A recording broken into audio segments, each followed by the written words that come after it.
세상의 모든 지식 언더스탠딩. 또 여러분의 귀염둥이 이 언더스탠딩 시작하겠습니다. 네. 뭐 더 이상 예. 더 열심히 할 필요는 없다는 평가를 이미 받고 있으나 네. 또 저희는 또 항상 현실에 안주하지 않고 또 새로운 걸 또 자만하지 않고 그렇습니다. 네, 여러분이 저희들에게 해주는 건 별로 없지만 여러분은 저희는 또 여러분을 위해서 무엇을 또 해드려야 될지 불철주야 고민을 하다가 또 이제 새로운 코너를 만들었습니다. 했습니다. 예. 기업들을 보는 뭐 다양한 방식들이 있는데 예. 데이터로 좀 기업들을 요리조리 좀 봐보자. 예. 사실 알고 보고 찾아보면 다 숫자는 있는데. 네. 근데 기업들도 사실은 그리고 기업들이 우리 또 큰 기업들만 중심으로 보지 우리 네. 주변에 있는 기업들에 대해서 뭐 어떤 건지 잘 모를 때가 많으니까. 예. 스타벅스가 커피 잘 파는 건 아는데 2등이 어딘지 3등이 어딘지는 여러분 모르잖아요. 그렇습니다. 자, 그런 게 다 저희가 이제 데이터로 있기 때문에 이런 걸 좀 해다가 여러분한테 알려드리려고 마침 오늘 첫 번째 주제가 음료 커피. 프랜차이즈. 예. 음료 프랜차이즈 요거에 대해서 오늘 또 새로운 분을 모셔보겠습니다. 피치덱의 이동열 대표님. 네, 어서 오십시오. 네.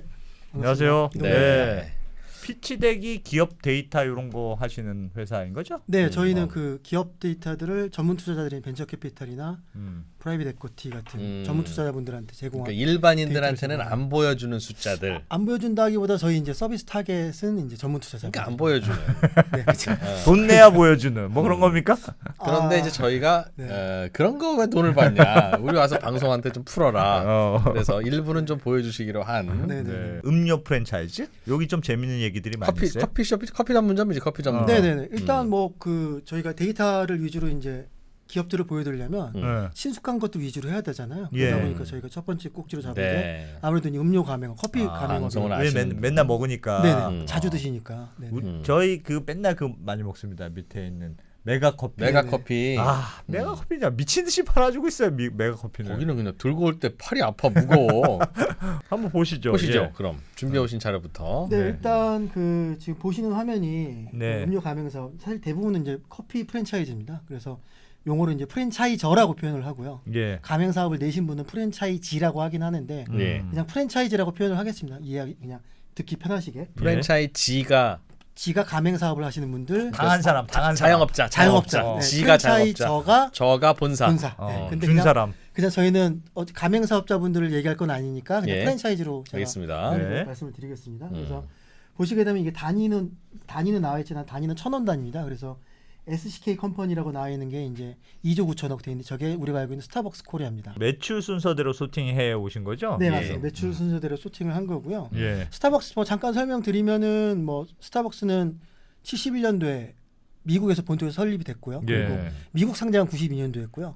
한국 법인은 97년도에 설립됐고 1호점이 99년도 2대점입니다. 지금도 그래, 있고요. 2대 그 스타벅스 그거 나올 때, 야 도대체 2대 짜장면보다 커피가 비싸니 이게 말세다는 얘기 많이 했었죠. 2대점에서 시작했어요. 네, 2대점 1호점이고요. 사실 예전에 생겼던 커피 전문점도 1호점이 대부분 홍대, 신촌 이쪽이에요. 예전에는 홍대 신촌이 핫했거든요. 핫했죠. 네. 뭐든지 거기서 시작했지. 그리고 최근에 뭐 뉴스 보셔서 아시겠지만 그 스타벅스가 원래 시작할 때 5대5로 시작을 했거든요. 예. 한국 스타벅스 신세계 전 이마트로 넘기긴 했지만 신세계 5 그다음에 스타벅스 본사 미국 본사가 5. 네, 5로 했는데 이 5를 최근에 쪼갰어요. 작년에. 그래서 싱가포르 투자청이 32.5% 가져갔고 나머지 17.5% 이마트가 가져갔는데 그래서 사실 지금 보면 이제 과반수를 이제 이마트가 3분의 2 이상을 이마트가 갖고 있네요. 그렇게 갖긴 한데 실질적으로는 콜옵션이 내용이 있어갖고 계약 만료가 되면 스타벅스 본사가 되살 수 있는 권리가 있긴 합니다. 그래요? 네네. 신세계 지분을? 네, 그 지금 67%. 스타벅스 지분을. 네, 그 중에 니네가 일단 다 갖고 장사는 해. 그러나 우리 마음에 안 들면 우리가 니네 집은 돈 주고 다시 사올 거야. 네, 그 시기가 교묘하게 이제 그 코로나 시기에 맞물리면서 글로벌리 이제 다 다운이 됐는데 한국은 잘 되는데 지분을 사실 미국 입장에서는 아예 팔고 나가든지 다 사버리든지 해야 되는 부담이 되잖아요. 근데 이마트가 너무 좋게도 콜옵션 줄 테니까 팔아라고 하니까 이제 땡큐하고 판 거죠. 콜옵션은 나중에 이제 미국 본사가 되사갈 수 있는 건데 되사갈 때 가격은 어떻게 정해요 보통? 그거는 제가 디테일하게 보진 않았는데 눈에 띄는 것 중에 하나는 어떤 뭐 귀책 사유가 예를 들면 이마트에 있으면 판 가격에 35% 디스카운트해서 사올 수 있다 이런 조항들도 뭐 잘못해서 망치고 있으면 네네네네. 싸게 사가고 네. 뭐 특별한 잘못이 없는데 그냥 우리도 한국 사업 또 한번 제대로 우리가 해보고 싶어 미국 본사가 네. 고생했어 이마트라고 할 때는 조금 돈 더 주고 가져오고 네 맞습니다. 대충 그런 거겠네요. 네, 그래서 사실상 지금 스타벅스 글로벌, 그러니까 미국 본사의 지분이 하나도 없고 스타벅스의 정책상 자기네 본사가 지분을 안 들고 있으면 회사명이 스타벅스를 못 씁니다. 예. 그래서 사명을 변경한 거예요. 아 회사명. 네, 그래서 SCK 컴퍼니라고. 이제 스타벅스 코리아가 아니에요? 네, 아까 그렇게 부르고 있긴 한데 정식 법인 등기 명칭에는 스타벅스를 못 넣게 돼 있긴 합니다. 완전 프랜차이즈 셈이 된 거네요, 사실상. 마스터 프랜차이즈를 가져간 거죠, 이마트가. 이마트가. 네, 마스터 프랜차이즈를 가져간 거고요. 그럼 전국의 스타벅스는 지금도 그럼 이마트 정직원들이 네네. 그래서 직원 수 보시게 되면 어마어마하게 22,000명이네. 네, 22,000명이고요. 여기서 또 눈여겨 보실 게 어떤 데는 매출이 많은데 메머드 같은 경우는 94명이잖아요. 예. 말이 안 되잖아요. 이거는 뭐냐면 직영과 가맹 사업의 비율입니다. 직영이 많을수록 당연히 소속된 직원이 많아지고요. 아는 거고. 그렇지, 네, 그렇지. 가맹이 많을수록 이제 뭐 저희 직원은 아니니까. 본사 직원은 소수고. 본사 직원은 아니니까. 그래서 그렇게 된다고 보시면 될 것 같고요. 2위가 투썸은 사실 뭐 아시듯이 CJ에서 앵커 에쿼티 파트너스가 인수를 했고 예. 그리고 그 다음에 지금은 칼라일 그룹이 100% 들고 있는 회사입니다. 그래서 회사명 정확히는 어투썸 플레이스고요. 네, 회사 이름이. 네, 정확히는 어투썸 플레이스인데 빼고 그냥 투썸 플레이스를 불고 있고 이것도 1호점이 신촌 5거리입니다. 이거 아마 보셨을 거예요. 신촌 다니시면서. 세 번째 더본 코리아인데 더본 코리아 뒤에 설명드리겠지만 백다방 지분 때문에 는 거고요. 여기는 그럼 저건 백다방 매출과 백다방 아니요, 영업이익이 전체입니다. 아니라 더본 코리아 전체. 전체입니다. 홍콩 반점 등등등 다 해서. 백다방만은 얼마야는 오픈이 안 되나 봐요. 뭐 아직? 계산을 해볼 수 있습니다. 비율을 알기 때문에 계산을 해볼 수 있는데 여기는 그거는 들어가 있지 않다라고 보시면 될 것 같고요. 네 번째 엔하우스가 이제 메가커피고요. 저게 메가커피예요? 네네 메가커피고 지금 프리미어 파트너스가 지분을 들고 있는 회사고 프리미어 파트너스의 PE 사업부로 알고 있습니다. 이야 저기는 근데 네. 무슨 매출은 3,600억으로 투썸이나 더본 코리아보다도 적을 것 같아. 특히 투썸보다는 작은데 네네. 투썸은 480억 정도, 4,800억 정도 매출하면서 영업이익이 260억 버는데 네. 엔하우스는 즉 메가커피? 네. 메가커피 3,600억 매출인데 영업이익이 700억이네요. 네네네 맞습니다. 되게 굉장히 잘하고 있고 야. 업계에서 사실 이건 굉장히 잘한 딜로 지금 평가를 받고 있긴 합니다. 아니 똑같이 그냥 커피 쓸어가는구나. 파는데 어디는 또 비슷한 매출에 어디는 200억 남고 어디는 700억이 나오는. 근데 저기는 매장이 작고 회전율이 높은 대표적인 데잖아요. 아, 앉아서 별로 안 하고 계속 돌리는 거예요 저기는. 그러니까 더 싸게 팔아도 된다는 얘기네. 그래서 뒤에서 설명드리긴 하겠지만 사실 이익률 제일 높은 데는 컴포즈고요. 최근에 졸리비 푸드에 매각된. 저 밑에 나와 있잖아요. 컴포즈는 이익률이 더 좋아요. 더 어디 좋습니다. 보자. 이익률로만 더 좋습니다. 매출이 네. 800억인데 이익이 360억이야. 이야. 야 진짜 물장사 좋다. 그러니까 저긴 좀 이례적인 그건 뒤에 잠깐 다시 설명 한번 야. 드리도록 예. 하겠습니다. 그리고 커피빈 코리아가 또 있는데 커피빈 코리아는 뭐 생긴지 되게 오래된 회사고요. 네. 커피빈 코리아는 이게 지분율이 특이한 게 여기는 저는 글로벌 지분이 들어와 있을 줄 알았는데 박상배 대표님 예전 대표님이죠. 그분이 최대 주주인데 그분이 80% 들고 있고 스타럭스라는 회사가 20%를 들고 있는데요. 스타럭스의 100% 주주가 또 박상배 대표님이세요. 그럼 사실상 자기 완전 한국 거네. 회사네. 그냥 자기 개인 회사 커피빈. 되고요. 네네. 그리고 제가 찾아보니까 스타럭스라는 회사가 그 해외에 있는 이제 액세서리 같은 것들 수입해서 파는 데였나 봐요. 근데 그렇게 하다가 커피빈 본사 대표님하고 신분을 갖게 된 것 같아요. 그래서 이제 초기에 찾아가서 이걸 판권을 달라 해서 한국 마스터 프랜차이즈를 갖고 와서 하시는 거예요. 커피빈. 네네네. 커피빈 저것도 코리아. 1년에 한 15억 버는구나. 네네. 영업이익으로. 그런 회사라고 보시면 될 것 같고 할리스 커피도 사실은 플래너스라는 회사 그게 나중에 CJ 인수됐거든요. 그래서 CJ에서 IMMPE가 들고 있다가 최근에 KG 그룹에 매각된 KG 할리스. 네, KG 할리스라고 저기 지금. 할리스 커피가 저기 KG 그룹 요즘 그 맞아요. 쌍용 쌍용차 자동차 인수한 맞습니다, KG 맞습니다. 그 회사 그 그 그룹이죠. 그 회사로 됐고 그리고 이거는 창업자가 카페빈의 창업자인 그 돌아가신 강훈 대표님 그분하고 현재 타멘타스 대표님인 김도균 대표님이 지금 이걸 창업한 회사입니다. 현재는 김도균 대표님 100% 들고 있어요 지분. 타멘탐스 대표가 KG 할리스 창업자십니다. 창업자고. 네. 할리스 커피의 지분을 타멘탐스 창업자가 들고 있다고요? 그러니까 지금 현재 할리스 커피 대표님이 100% 들고 있고 창업자는 타멘탐스 대표님 김도균 대표님하고 그다음에 카페베 창업자인 강훈 대표님이시라는 거고. 창업자가 그랬다. 네, 그리고 1호점은 여기 강남역. 여기 이때부터 98년도거든요. 할리스 커피는. 네네. 그래서 이렇게 이제 90년대 후반으로 가면 이제 강남이 대부분 1호점으로 넘어가는 추세이긴 합니다. 이게 참 신기하고 재밌네요. 커피빈 코리아와 할리스 커피는 매출은 아주 비슷한데 예. 영업이익은 할리스는 거의 90억 정도 나오고 커피빈은 15억이니까 이게 똑같이 커피 팔고 뭐 똑같은 커피숍 아니겠습니까? 사실은. 예. 그런데도 참 저거 어디서 저런 차이가 나는 건지는 궁금하네요. 이익 차이가. 뭐 보다 보면 약간 그냥 숫자상으로는 좀 이 부분 아닐까라고 짚히는 부분들이 있는데 가격도 비슷하고 제가 종업원 확정적으로 인건비도 비슷하고 거네. 기본적으로 똑같이 문 열어놓으면 손님이 더 많다는 거죠. 이게 할리스가. 이런 회사들은 메인 매출도 잘 보긴 해야 됩니다. 메인 매출이 뭐냐면은 어디서 뭔가를 원두나 이런 것들을 사오겠죠. 예. 그리고 매출은 이제 고객들한테 파는 거겠죠. 예. 매출은 말씀하신 것처럼 뭔가를 잘 팔고 굉장히 컴팩트하게 가져가고 비용 절감하고 이게 통할 수 있지만 앞단에서 컨트롤이 안 되면 사실 뒷단도 크게 의미가 없는 경우도 있거든요. 예. 더본코리아로 들어가면 예. 더본코리아는 뭐 상장할 때 대단했죠. 사실 이때는 그래서 뭐 백종원 대표님의 후광이 많이 작용을 했다라고 얘기를 많이 하고 있고 예. 저때 지금 현재 오늘 종가 제가 오면서 보니까 아직은 공모가 회복을 못했더라고요. 예. 상장할 시가 46,000이고 제가 IPO 공모주를 거의 안 하는 1년에 한 두세 번 정도 하나? 본인이 네, 근데 네. 작년에 했던 것 중에 하나이긴 합니다. 저도 들어가면서 주변에 물어봤던 게 했다는 건 본인이 투자했다 조금. 네네 개인 돈으로? 공모주로 투자했다. 그건 저희 시청자들은 별로 관심은 없을 텐데. 그러니까 그거 왜 말씀드리냐면 그때 저도 들어가면서 이거 고민을 되게 했거든요. 왜 비싸니까 이유가 뭐냐면 예. 그때 우리나라의 국내 프랜차이저 그러니까 프랜차이즈 가맹 회사들이 평균 5.8배 PER 6배 정도 됐어요. 예. 그리고 가공식품업이 한 7배. 그러니까 6배에서 7배 한국은 음식하는 데가 예. 여기가 한 12배, 13배. 그러니까 저는 이게 야 이거 되게 부담되는데 아무리 백종원이라도. 네네. 근데 이거를 하는 게 맞아?라고 끝까지 의심을 했는데 딱 제가 넣었는데 제가 6,000주 공모에서 5주 받았거든요. 예. 그 정도로 굉장히 경쟁률은 매우 높았다. 매우 높았습니다. 우리 사주조합 경쟁률은 오히려 미달이었는데. 미달이었고. 근데 일반 투자자들은 700대 1이었다 경쟁률이. 네, 난리가 났었죠. 참 보는 시각이 다른 거예요, 그죠? 그때 흑백 요리사 떴을 때 게다가 상장해가지고. 맞습니다. 저도 마음속에서 그게 크긴 했습니다. 흑백 요리사 떴다고 백종원님이 하는 식당에 한 번 더 가요, 우리가? 약간 이런 거죠. 한강 작가가 노벨상을 수상했다고 해서 S24가 상한가처럼. 그러니까 그러면 안 되는 거잖아요. 뭐 논리적으로는 그러긴 하죠.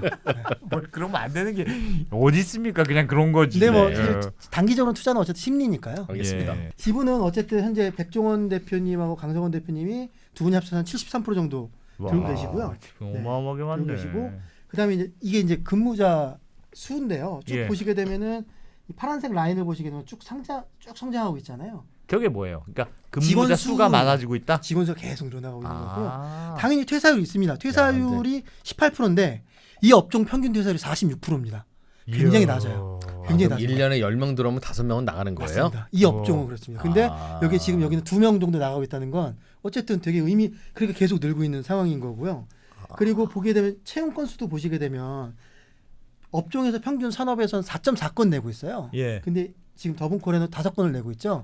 이 얘기는 어쨌든 돈이 들어오는 회사 입장에서는 뭔가 확장을 해야 되잖아요. 사람은 계속 뽑고 있다. 네, 뽑고 있고. 그 말은 사람이 자꾸 나가고 있어서 뽑는 건지도 모르잖아요. 그거 치고는 업종 대비 퇴사율이 낮기 때문에 그렇게 해석보다는 확장을 위한 해석이 더 맞습니다. 현재는. 채용 공고가 네네. 예를 들어 어디서 주방장 구함 이런 거를 1년에 한 5건 낸다. 네, 업종 평균 그런데 여기는 5건 정도 내고 있다. 야, 이런 것도 데이터로 다 뽑으시는구나. 네, 이렇게. 재밌네. 그리고 주요 채용 직무를 이걸 유심히 봐야 돼요. 뭐냐면 뽑는데 뭘 뽑는지가 중요해요. 말씀하신 대로 뭐 그냥 주방 보조 이런 거 이런 거 뽑는 거는 크게 회사의 대세에 영향은 없습니다. 예. 회사의 오퍼레이션의 문제인 것뿐이지. 근데 예를 들면 말씀하신 것처럼 수석 셰프라든지 뭐 이런 분들 뽑는 거 다른 문제일 수 있잖아요. 더본코리아를 보게 되면 가맹점 관리, 학원 운영, 센터장, 직업 훈련 이런 것들을 위주로 뽑고 있죠. 복리후생은 이제 아무래도 돈이 들어오니까 직원들이 이제 신경 써줘야겠지 이런 예. 거고. 그래서 보게 되면은 어쨌든 뭔가를 지금 만들어내고 교육시키는 거에 뽑고 있죠. 가맹점, 그렇죠? 요 사업이 학원 확장 운영, 중이라는 뜻이구나. 네, 센터장 그렇게 이제 보시면 돼요. 그래서 이거를 공차 코리아를 한번 같이 보여드릴게요. 공차 코리아. 일단 파란색 차트를 한번 같이 보세요. 다시 보시면 인원이 확 줄었네. 확 줄겠죠. 여기는 쭉 올라가고 있고 파란색이 우상향하고 있고 더보는 여기는 공차는 줄고 있다. 한 번 너무 많이 뽑았다가 지금 정리해고 중이네. 정리해고 중. 채용이 8건이죠. 여기는 이프로님 말씀하신 대로 사람이 나가서 뽑는 걸 수도 있어요. 워낙 많이 나갔기 때문에. 그래서 여기는 퇴사율이 지금 100%가 넘어갑니다. 이미.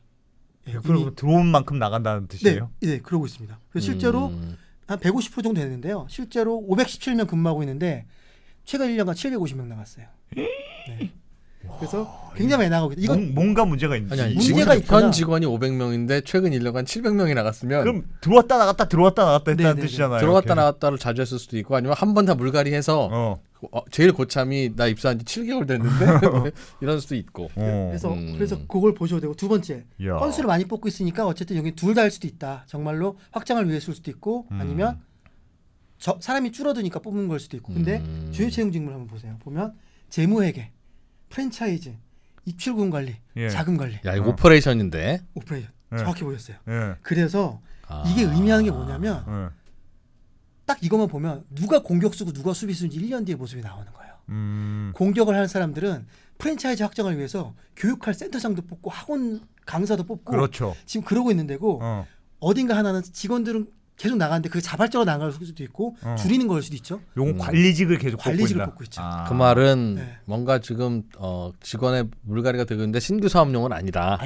네. 라는 뜻이군요. 네, 그렇게 보시면 될 것 같아요. 그래서 공차 숫자를 보시면 탑라인이 매출이죠. 매출이 계속 비슷비슷하네요. 정체네, 비슷하죠. 정체. 1200억 넘었다가 요때 이제 코로나 시기니까 좀 빠졌다가 다시 코로나 이제 회복되면서 이제 이렇게 다시 근데 막혀 있죠. 막혀 있죠. 근데 요 그림이 성장하지 못하는 가맹 사업 본부들은 코로나 때 빠졌다가 끝나면서 다 올라오는 건 다 비슷합니다. 근데 문제는 뭐냐? 이익률이 다 까집니다.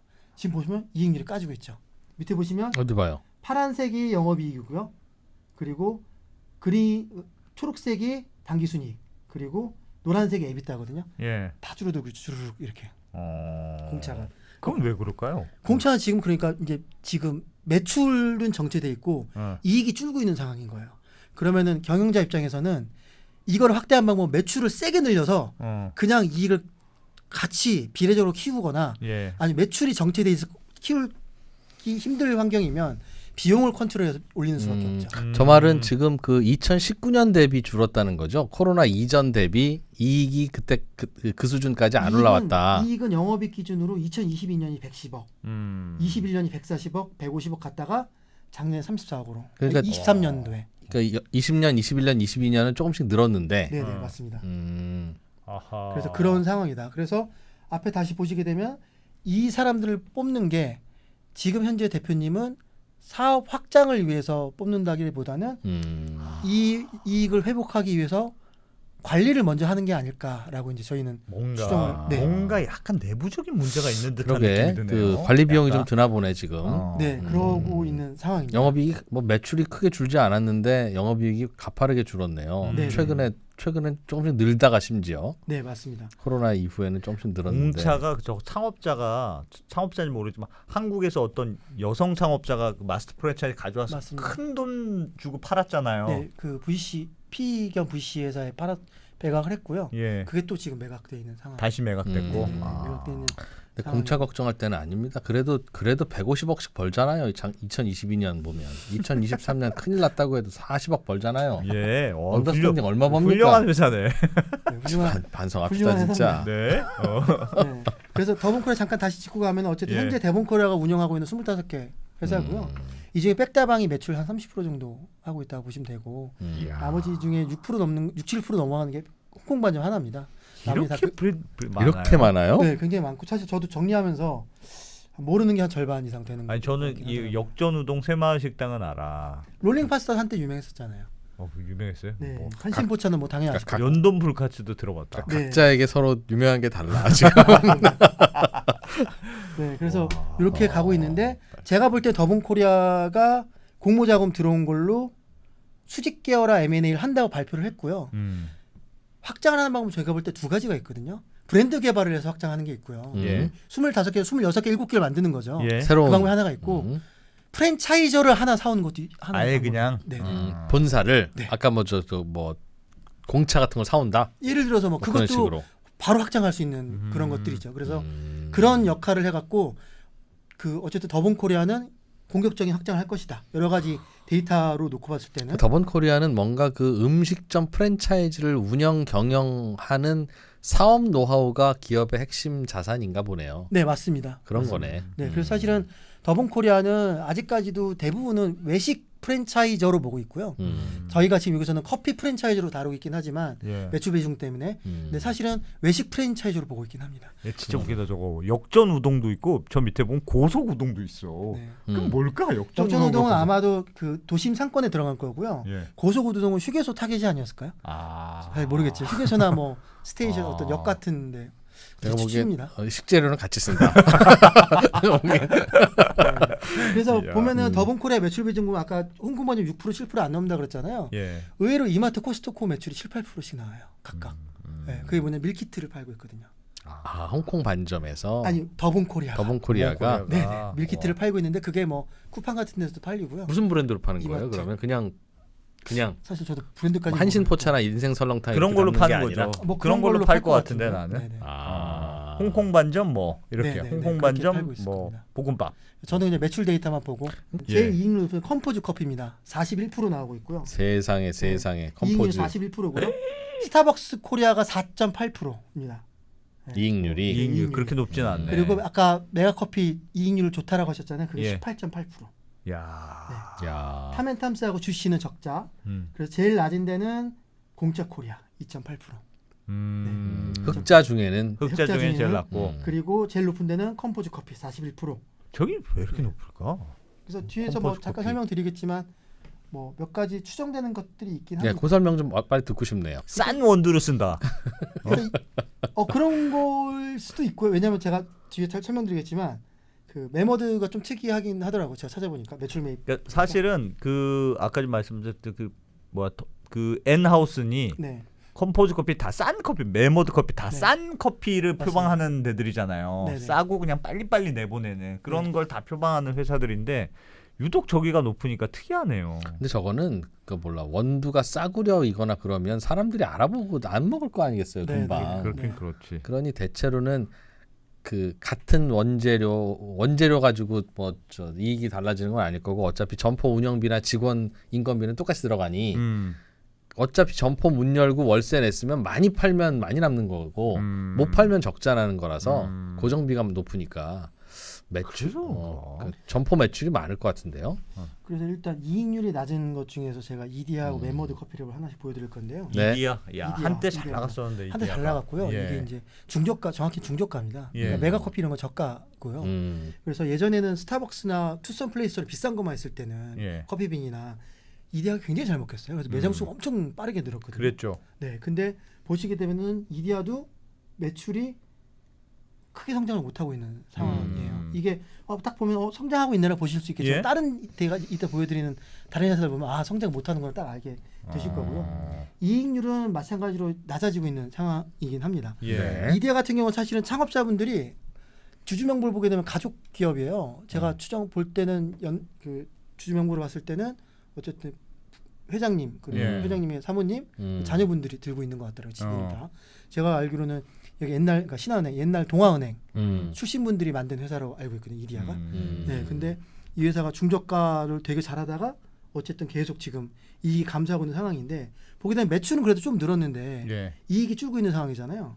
그거를 저희가 보면은 비용이 들고 있죠. 크게 제가 관리비용, 판비용 나눠서 보거든요. 네, 관리비용, 판비용 나눠서 보는데 둘 다 안 줄어요. 그래서 다시 보여드리면 매출도 느는데 그거 느는 속도보다 비용 느는 속도가 사실 더 빠른 상황. 비용 중에 뭐가 좀 늘고 있나요? 비용 중에서 관리 비용 중에서는 보게 되면은 뭐 임차료 비용 같은 거, 수수료, 임차료 비용 광고. 같은 거 늘고 있고요. 예. 여비 교통비 같은 거 조금 늘었고 판매 비용 같은 경우는 당연히 이제 같이 증가하는 운반비, 수수료 비용 이런 것들이 이제 같이 늘고 있는.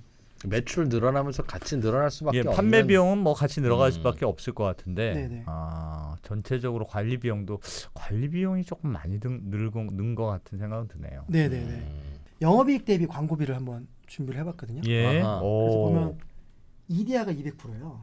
영업이익 대비 200% 광고로 많이 네, 하는구나. 의외로 저도 몰랐는데 어. 광고 선전비로 많이 잡혀 있어. 광고 선전비로 165억을 썼어요 작년에. 야. 160억 광고에서 한 80억 이익 남긴다는 뜻이네요. 영업이익이 네. 2배를 광고비로 쓴다는 거니까. 메모드 같은 데가 10억, 컴포즈 16억, 더벤티 10억, 공차 20억 요 정도 수준이거든요. 근데 메가하고 이디야가 지금 많이 하고 있다. 어디에 그렇게 광고를 하지? 메가커피는 그거 손흥민 네, 메가커피는 손흥민. 그게 5대5로 하는 걸로 알고 있어요. 제가 알기로는 가맹점주 분들이 오고 그리고 125억을 쓰니까 손흥민이 100억을 받나 보다 그냥. 금액은 사실은 뒤져보면 나오긴 할 텐데 뭐 저는 크게 궁금하지 않아서 제가 하는 손흥민이거든요. 근데 어쨌든 메가커피는 이익 대비 18%예요. 이거는 합리적인 할 수 거잖아요. 있는 건데. 근데 이디야는 200%로 한 거죠. 그래서 이런 것들이 비용에서의 어떻게 보면 되게 이디야 광고 뭐 해요? 난 그거 잘 몰라서. 기억이 TV 안 광고 나는데요? 합니까? 저게 꼭 그 온에어만 하는 건 아닐 거예요. 네. 네, 뭐 다른 형태로도 뭐 광고가 있지 않을까. 언더스탠딩 광고를 해야지. 엄한 듯 하니까 지금 효과도 없고 그런 거 아닙니까? 언더스탠딩 해야 좀 돼요. 문제가 많네 진짜. 근데 이디야가 약간 예전에는 비싼 커피들 사이에서 좀 싼 커피, 네, 포지셔닝이 좋았어요. 그러니까 되게 가성비 높은 네. 그런 포지션이었는데 합리적 지금은 커피 소비자. 애매해요. 애매해요. 더 싼 커피들이 있고 있고요. 네. 더 비싼 커피가 있고 네. 이러니까 중간에서 고급 커피도 아니고 싼 커피도 아니고 살짝 애매한 포지셔닝이 됐더라고요. 맞습니다. 그 다음 게 이제 메모드 커피예요. 이거는 매출이 성장하는 게 확 보이시죠? 야, 진짜 이건 확 네. 성장하네. 그래서 제가 성장하는 건 이렇다라고 보여드리는 거예요. 근데 이익은 좀 더디게 늘고 있죠. 네. 이익은 좀 더디게 늘고 있죠. 네. 근데 어쨌든 이익은 그래도 늘고는 있는데 당연히 늘고 어쨌든. 있죠. 네, 늘고 있고요. 메모드 커피가 많이 성장하는구나 진짜. 네네네. 그래서 다시 앞에 원가율을 잠깐 보시면 원가율이 중요한데 원가율 메모드가 75%예요. 저 원가율이 원가율이라는 건 높네. 판관비 아니요, 판관비 직전에 매출에서 그러니까 매출 대비 재료비 재료비. 네. 75%고요. 좋은 걸 쓴다는 뜻이네요. 아니면 싸게 판다는 뜻이지. 50, 60%거든요. 보통 원가율이 보니까 예, 제가 예. 더 프랜차이저들이 50%인데 유독 높아요. 메모드가 75%까지. 좋은 커피 쓰나 보네. 그러네. 저거만 먹어야 되겠다. 저거 먹어야 되겠네. 메모드네 메모드. 공차도 높네. 오히려 주스를 하는 과일을 하는 주시가 57%거든요. 네. 주시가. 야, 저건 진짜 너무했다. 네. 주스인데. 싸구려 과일 쓰나? 그래서 개인적으로 메모드 커피가 좋아요? 그치? 아니요 뭐 그렇지도 않죠? 그건 이 없습니다. 건물에 있어. 우리 건물에도 저거 있어요. 아무튼 네네. 갑자기 너무 호의도. 그래서 메모드가 지금까지 위너야 메모드 커피가. 아니 위너는 또 뒤에 나오는데요. 야, 그래서 이럴 거면 메모드 커피 매출이 광고 굉장히 증가하고 받았지. 이익도 쌓이고 있잖아요. 그러면은 대표님들 무슨 고민을 하실까요? 돈이 쌓이면 많이 확장, 보셨을 텐데 확장을 고민하겠죠. 확장을 고민하고 또 예. 뭘 할까요? 우리도 봤을 텐데요, 혹시 주변에서. 우리는 돈이 이익이 쌓이면? 쌓여본 적이 돈이 쌓이면 없어서. 건물 사고 뭐 그렇죠. 하고. 건물을 사죠. 그래서 건물을 샀습니다. 아. 건물 2023년도에 유형 자산이 확 뛰죠. 예. 그래서 보시게 되면 그래서 제가 재무상태표를 실제로 이렇게 쭉 열어보니까 토지 건물에서 한 100억에서 100억 정도 되는 샀구나. 빌딩을 하나 샀습니다. 돈 좀 벌었네. 네, 그래서 제가 찾아보니까 현재 지금 메모드 본사로 돼 있는 데가 자사 빌딩 23년 어디쯤에 있어요? 송파구에 있죠. 송파구에? 삼전동 그쪽에 있더라고요. 네. 오빠 되게 관심 있어 지금 이동현 아니요. 대표님이. 찾다 보니까 저도 이제 안 거죠. 저는 송파구로 갈 일이 없습니다. 네. 100억 정도 주고 샀는데 그동안 영업이익이 얼마나 됐었어요? 돈 벌어서 산 거예요? 네, 벌어서 산 겁니다. 벌어서 계속 벌어서 산 거고요. 네. 대출을 아마 좀 일으켰을 진짜 거예요. 부럽다. 네, 나는 대출을 돈 좀 벌어서 일으켰을 거예요. 빌딩 산 회사들 부럽더라고. 언더스탠딩도 좀 어떻게 좀 열심히 합시다 좀. 우리도 꼬마 빌딩이라도 어떻게 좀 사봐야 되나 정말. 네. 예. 그리고 이제 탐앤탐스고요. 탐앤탐스는 매출이 정체도 아니고 이제 아이고야. 하나를 좀 했고요. 여기는 네. 진짜 아까 전 탐앤탐스는 메모드하고 사실은 되게 진짜 많이 오래된 데고 뭐 두 분 당연히 맞아요. 가보셨을 거고. 그래. 탐과 탐이 만나는 곳이라는 뜻이잖아요. 여기가. 예. 그러니까 가장 흔한 탐과 탐이 만나는 곳.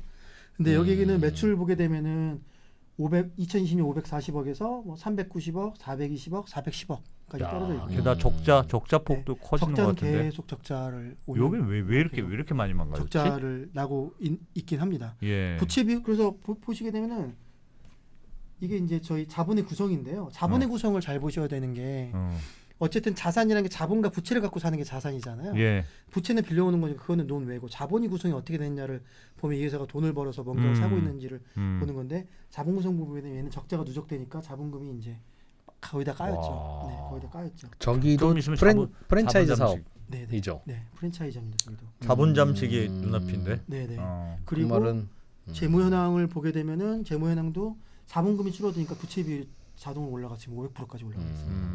뭐 좀 왜 안 됐는지 힌트가 될 만한 숫자가 있습니까?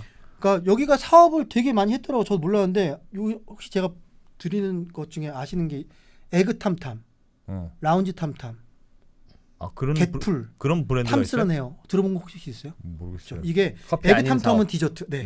스터디 카페 라운지 탐탐, 어. 애견 미용 카페 겟풀, 헤어 뷰티숍 탐스런 헤어, 그리고 전시 공간이 아트 라운지 탐 갤러리. 그러니까 하나도 저희가 못 들어본 이 신사업들을 계속 시도는 했는데 그러느라고 비용을 많이 썼구나. 네, 안 됐어요. 아하. 잘 안 된 것 같아요. 예. 네, 그래서 그런 것들이 이게 지금 성적표를 받아보고 있지 않을까. 아하. 그래서 2024년 그 작년이죠. 2024년도 만약에 23년 수준의 적자가 나면 자본잠식 들어갈 것 같아요. 그래서 제가 자본 구성 중요하다고 했잖아요. 예. 세 개의 3사를 보여드릴게요. 그래서 3사를 보게 되면 이디야는 자본이 늘다가 정체돼 있죠. 예. 저게 총 자본인 거죠. 그러니까 네네네. 회사 지금 자본 총계. 청산하면 저 돈 나온다. 자본 총계, 네, 자본 그 총계. 말이죠. 네네. 그리고 메모드 커피, 커피는 쫙 늘고 있죠. 우등생이네. 그리고 탐앤탐스는 쭉 아래로 까먹고 있구나. 내려가고 있죠. 야, 그래서- 한눈에 보이네. 네, 그래서 자본 구성을 보는 것도 사실은 중요합니다. 탐앤탐스는 그렇지. 원가율이 얼마나 되는지 한번 봅시다. 원가율. 그걸 보면 내가 탐앤탐스 원가율 59.6%입니다. 좀 싸네. 애매한가요? 약간 70% 애매하네. 정도인 뭐 예를 들면 할리스나 공차, 스타벅스도 원가율이 그렇게 49% 높지가 않네요. 스타벅스는 시스템이 잘 돼 있을 것 같아요. 제 생각에는. 가격대 파는 가격대가 높은 걸 수도 있지. 그럴 수도 있고. 그러니까 스타벅스에서 4,000원짜리 커피 마시면 2,000원이 원가라는 얘기죠. 재료비. 네네네. 의외로 높네. 높네. 의외로 재료비가 원가율이 물장사인데 왜 이렇게 원가율이 높아? 원두만 있는 게 아니고 이런저런 물류 비용 뭐 다 있는 거겠죠, 그게. 잠깐만 여기서 원가율이 70%면 네. 직원 인건비 주기 전에 커피 5,000원짜리 팔면 70%면 3,500원어치의 재료가 들어간다는 얘기예요? 근데 그건 이 짜장면도 생각하시는 아니고. 가맹점주의 입장에서 생각하는 거고요. 음. 프랜차이저, 그러니까 가맹사업 본사는요. 네. 가맹자 수를 늘려서 어. 적은 직원 수로 그걸 가져가는 게 목적이기 때문에 크게 그 논리를 따라가진 않습니다. 저건 그러니까 본사 입장에서의 본사입니다. 원가율이구나. 네, 본사 본사의 입장에서의 원가율이죠. 원가율. 그러니까 가맹점주하고 거래하는 가격이라고 보시면 돼요. 가맹점주한테서 내가 100만 원 받는데 직원 월급 그게 한 70만 원 나간다. 100만 원 받는데 매출 원가니까 70만 원을 빨대 사고 원두 사고 이런 데 사는데 그게 원가가 70이라는 거예요. 그게 높으면 그냥 아낌없이 주는 가맹점 본사다라고 네네네. 볼 수 있는 거네요. 네네네. 나 무슨 또 커피가 비싼 뭐 커피 그렇게까지 본다로 합리적으로 그렇게 추론은 가능하죠. 근데 스타벅스는 다 본사 직영이니까. 다 직영입니다. 자기네입니다. 자기 거야, 자기 거. 네네. 셀프입니다. 다. 그러니까 저건 원재료비라고 볼 수 있다는 거네요. 저건 예. 뭐 사실상 그냥 비용으로 봐도 되죠, 그냥. 네, 어떻게 보면. 그러니까. 인테리어 감가상각이 큰 거 아니야, 저거 스타벅스는? 뭐 그럴 수도 있고요. 그래, 원두 가격은 절반보다도 그래. 안 될 거야, 그럴 것 훨씬. 같아. 아니면 네. 굿즈 사다가 안 팔리고 쌓이면 구찌 같은 거는 원가 비쌀 거야 아마. 예. 흑자 기업 중에서 이제 성장 잘하고 있는 기업 중 하나인데요. 벤티? 더벤티라는 브랜드 혹시 더벤티입니다. 몰라요. 이게 SC 셰인이라는 회사인데 네. 특이하게 지금 리스트에 있는 회사 중에서 유일하게 부산 기업이에요. 부산. 네, 부산 기업. 어. 부산 기업이고 1호점이 2014년대 부산대 앞에 딱 생긴. 예. 네, 그리고 서울까지 진출을 했고요. 특이하게 세 분이 대표이사라고 계신데 89년생 두 분, 그리고 61년생 한 분인 거 봐서는 예. 제가 볼 때는 멘토 한 분과 45대 10% 지분 들고 있고 커피예요? 커피입니다. 더벤티. 어. 네. 그래서 여기도 PPL 같은 거 많이 했었고요.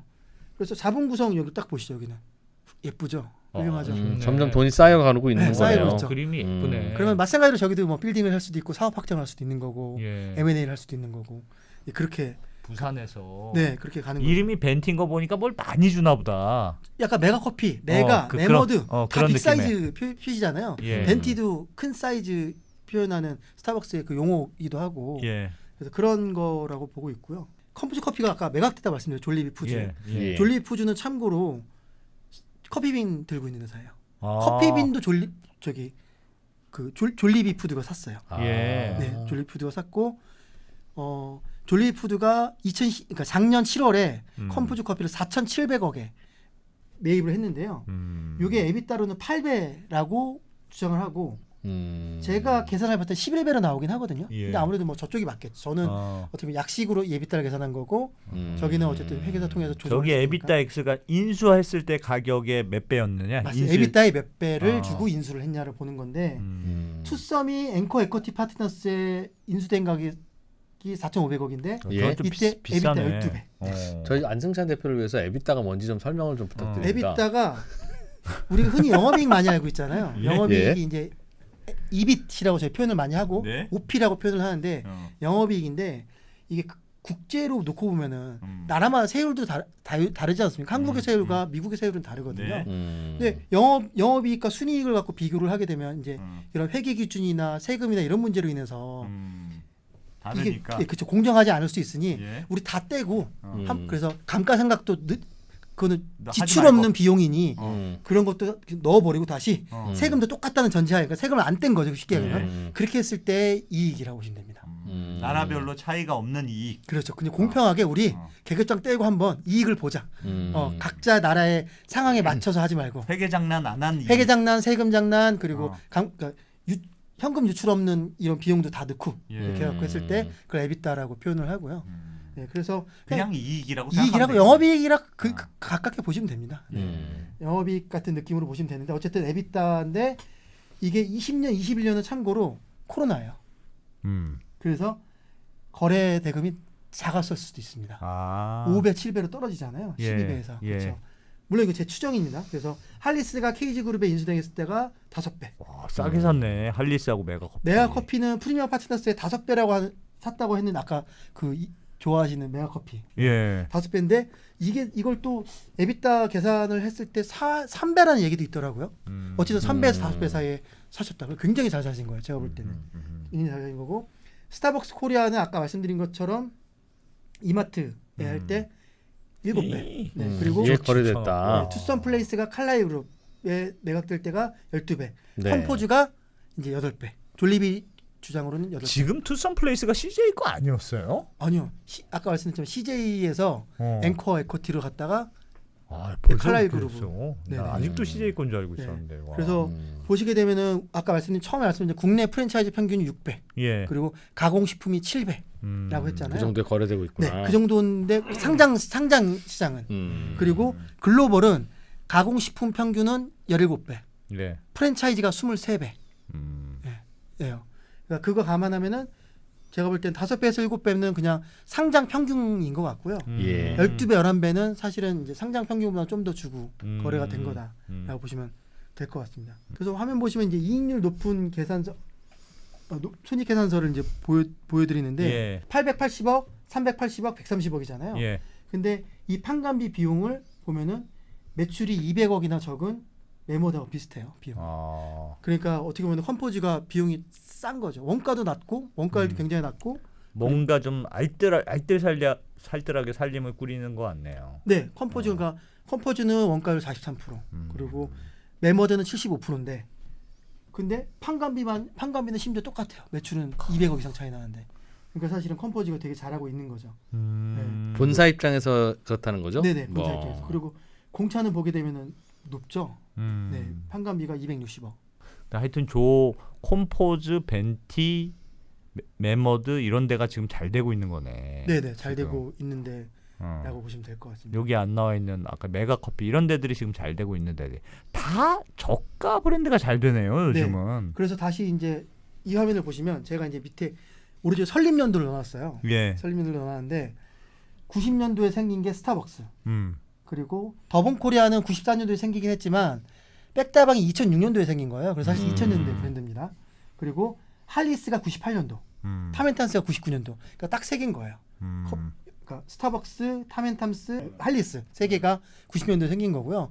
이때가 어떤 일이 있었냐면 다방 문화가 없어진 게 90년대 초중반이거든요. 예. 그러니까 없어진 게 죽기 시작한 게 그때 이유가 뭐냐면 아마 두 분 기억나실 것 같은데 자댕 커피.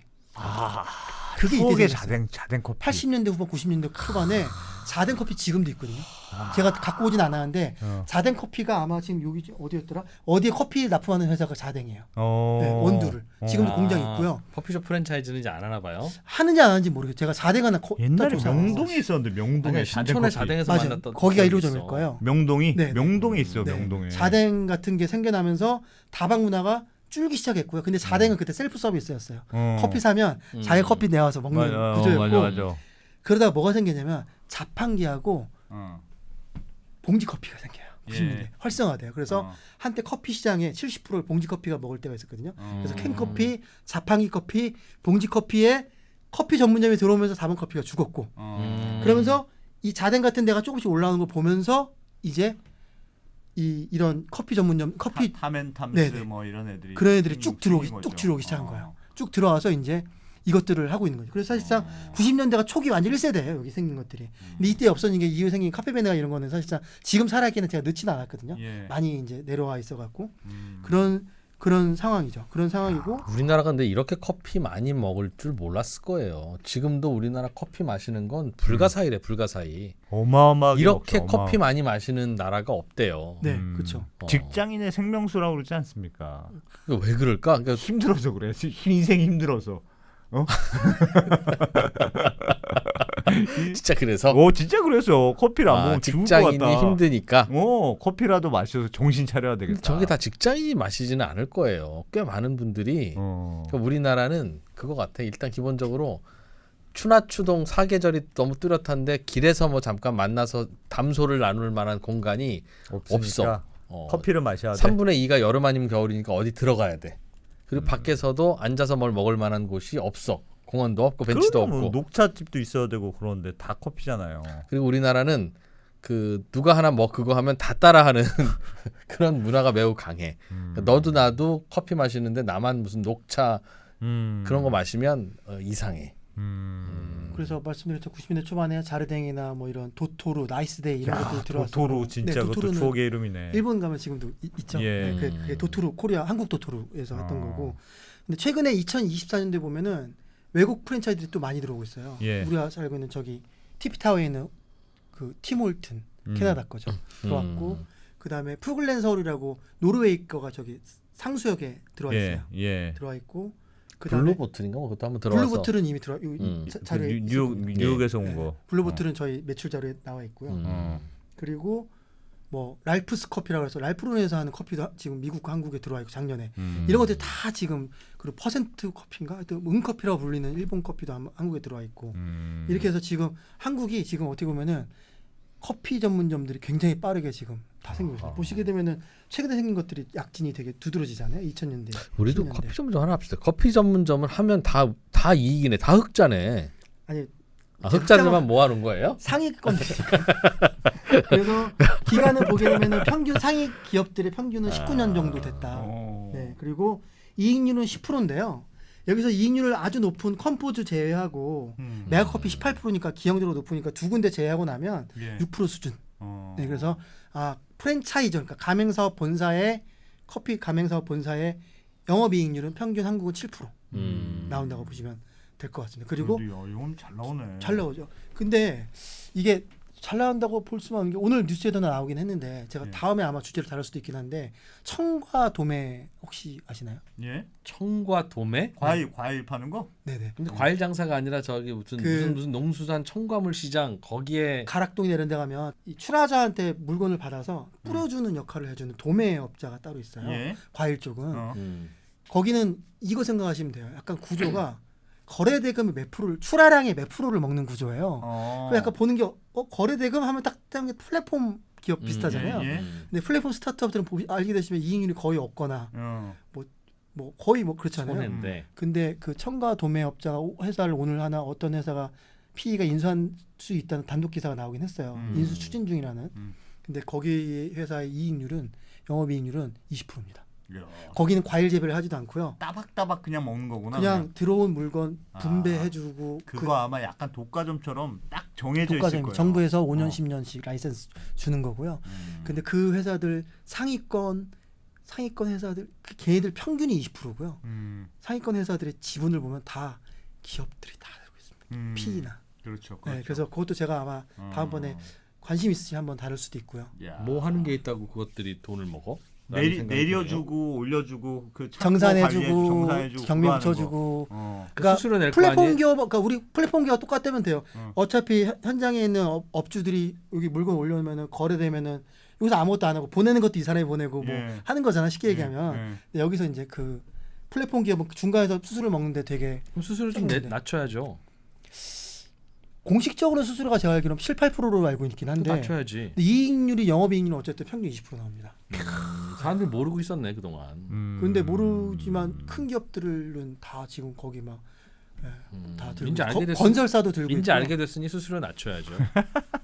그래서 아니면 공제 입찰을 해서 수수료 경쟁을 시키든가. 그 얘기를 뭐라고 정부에서 그걸. 작년에 얘기를 하긴 했어요. 예. 정부에서 작년에 그걸 좀 효율화하기 위해서 온라인으로도 많이 돌리고 그리고 서로 간에 품목도 제한해놓은 거 경쟁 붙일 작업도 하고. 아니 그런 게 있으니까 과일값이 비싼 거 아닙니까? 농민들은 싸게 팔고 거기서 중간에서 네. 챙겨 먹고. 네. 그러니까 다들 그러다 좌절하고 힘드니까 유튜브를 시작하잖아요. 힘들어 죽겠어요. 요즘 우리가 경쟁이 치열해져. 그래서 그것도 한번 나중에 그래서 기회 되면 네. 시간이 되면 그 첨가 쪽도 한번 다뤄보는 알겠습니다. 걸로. 네. 그래서 오늘 제가 준비한 거는 이런 것들이에요. 그래서 우리가 그냥 흔히들 알고 있는 기업들을 제가 이제 앞으로는 계속 회사들의 실적이나 그리고 오늘은 기업이 많아서 그냥 제가 표면적인 것도 좀 얘기를 했는데 아마 다음번이나 이럴 때는 좀 기업이 수가 줄어들면 좀 더 깊이 들어가긴 할 거예요. 야. 근데 저런 거 그럼 자료는 어디서 구하는 거예요? 저희 피치덱 데이터 다 있는 것 같아요. 피치덱은 어디서 구하는데요? 영업 비밀인가? 아 피치덱 저희 데이터요? 네. 저희 데이터를 사오기도 하고요. 저희가 구하는 것도 있고. 아 그럼 우리도 저 피치덱 저기에 들어가면 저런 거 우리도 알아서 찾아볼 수 있다. 그럼요. 아까 보셨던 화면들 다 보실 수 있습니다. 근데 아까 전에 그거 재밌더라. 이 사람 뽑는 거 그거 뭐 이렇게 네네. 늘어나는 거 그게 재밌대. 그거 저희 투자자분들한테 호응 아주 좋습니다. 그렇기도 하고 그거 내가 말 들면 모든 회사가 다 있어요 전국에 아니면 이브로드캐스팅도 있습니다. 아 작은 회사도 있네. 3프로 TV도 있다고. 개인한테 따로 이제 판매는 하고 있지는 않고요. 예. 투자자들이나 법인들. 아 그렇게. 네네.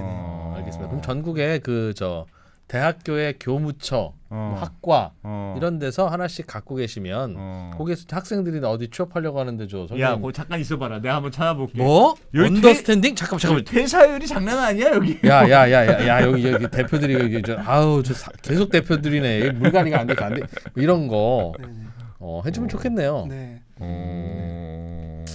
아니 왜냐하면 기업에 대한 정보가 생각보다 너무 없어요. 네, 찾기가 어렵죠. 그래서 그 젊은 친구들이 취업하려고 그래도 내 그 회사가 뭐든지 전혀 정보도 없고 그러니까 대기업만 가려고 그러지. 맞아, 그게 좀 안타깝긴 하더라고요. 좀 작은 기업 중에서도 좋은 기업들이 있는데 언더스탠딩. 뭐야 언더스탠딩이? 언더스탠딩은 퇴사율이 0%입니다. 0%. 도대체 나가질 않아. 대표가 먼저 나가려고 그래 지금. 힘들다고. 다음번에 아마 보여줄 수도 있긴 한데 급여 대비 복지비를 해주는 것도 있어요. 단순하게 그 복지비가 1년에 이 회사가 10억 써는 의미가 없잖아요. 네. 한 명당 대충 어느 정도 쓰고 있는지를 복지비를 그런 것들 지표들도 있어요. 언더스탠딩은 무슨 복지 해줍니까 직원한테? 설 명절 선물해주기? 모르겠 별로 없어. 설 때 설명해주고 뭐 운동화도 사준다며. 점심값 주기 뭐 이런 거. 그런 거 되게 좋죠. 저희도 그런 거 하고 있습니다. 저녁도 사주고 뭐 운동화도 야근을 하면 안 되잖아요. 저녁도 사주고 뭐. 야근을 하니까 저녁을 안 사줄 수 없지. 우리 뭐 많이 사줍니다. 그렇습니다. 알겠습니다. 이런 거 보는 거다. 네네. 재밌네요 생각보다. 네. 이런저런 다음번은 아마 더 재밌을 거예요. 오늘의 완전 위너는 메모드. 왜 더벤티는 되게 빠르게 성장을 하고 있으니까요. 더벤티. 야 오늘은 커피 프랜차이즈 다양한 회사들에 대해서 좀 배워봤네요. 야. 똑같은 프랜차이즈인데 영업이익률이 마이너스 저렇게 차이가 많이 나네. 플러스 40도 있고. 그러니까 뜨는 기업과 좀 죽는 기업이 좀 보이긴 하네요. 보니까. 우리가 이렇게 많은 회사들을 이렇게 먹여 살리고 있다. 커피. 아 진짜 저도 커피 많이 먹는데. 다음 시간에는 어떤 기업을 보통 이제 어떤 업종을 좀 해주실 생각? 관심 있는 업종 어디십니까? 지금 일단 그 한때 그 입시학원, 재수학원으로 유명했던 시대인재 종로학원하고. 시대인재. 야 시대인재 돈 진짜 많이 쓴 사람 여기 있는데. 내가 진짜 2024년에 시대인재를 거의 먹여 살렸어. 내 월급의 몇 퍼센트 거의 들어갔는지 알아요? 와 어마어마하게 성장했을 것 같은데. 그것도 주제로 잡혀 있고요. 네, 어마어마합니다. 그래서 어마어마하고. 와 거기는 물분이 있겠다. 학원비만 받는 강의료만 받는 게 아니라 책을 파는데 책이 뭐. 근데 시대인재가 지금 종로 학원만큼 컸어요? 그 사이즈가? 종로 학원이 뭡니까? 그런 학원이 있긴 있어요? 제가 볼 때 종로 학원은 저희 때에 이제 그게 90년대 96년인가 5년도에 종로 학원 대성학원이었지. 네네. 서울대로 1000명 이상 보내고 그랬어요. 학원에서. 그러니까 말 그대로 압도적인 탑이었는데 시험 봐서 들어가고. 지금은 그 당시 종로 대성이 지금 시대인재와 강남 대성이에요. 종로 학원은 그리고 참고로 매각됐어요. 딴 데서 인수했습니다. 매각됐어요? 네. 종로 학원이 뭐 아시듯이 정태영 부회장님 부친이 세운 회사잖아요. 그거 정태영 부장님 매각하셨어요. 네. 아. 그래서 그 내용이 하나가 있고 그것도 있고 그리고 연초니까 운세 서비스하는 회사들도 할까? 그것도 자료는 만들어놨는데요. 예. 운세 서비스하는 회사들 도대체 어떻게 돈을 벌겠고 되게 잘 벌거든요. 운세 서비스는 운세 서비스. 내가 보기에 그냥 돈을 긁어모을 것 같아. 거기. 아니 온라인 토정 비결 뭐 이런 거요? 온라인 그런 토정 거지. 비결 타로 뭐 이런 거 있잖아요. 그 돈을 번다고요? 네. 돈 엄청 벌 것 같아. 내가 보기에는 별거 아닌데도 사람들이 돈 쓴다니까. 우리 뭐 하고 있는 거예요 지금? 우리는 그런 거 하면 안 되죠. 우리는 정론직필. 그럼요. 어. 그래서 그런 주제들은 준비를 해놓고 있습니다. 그래놓고 왜 구독자 좀 늘게 해주세요. 왜 기도를 왜 합니까? 알겠습니다. 야, 야, 다음번에도 재밌겠다. 재밌겠네요. 네. 와, 시대 인재 그거 아주 궁금하네. 돈을 얼마나 쓰러가고 있는지. 거기에 2% 돈 많이 들어갔습니다. 진짜. 네. 재밌게 잘 배웠습니다. 이동열 대표님. 잘 들었습니다. 고맙습니다. 네, 감사합니다.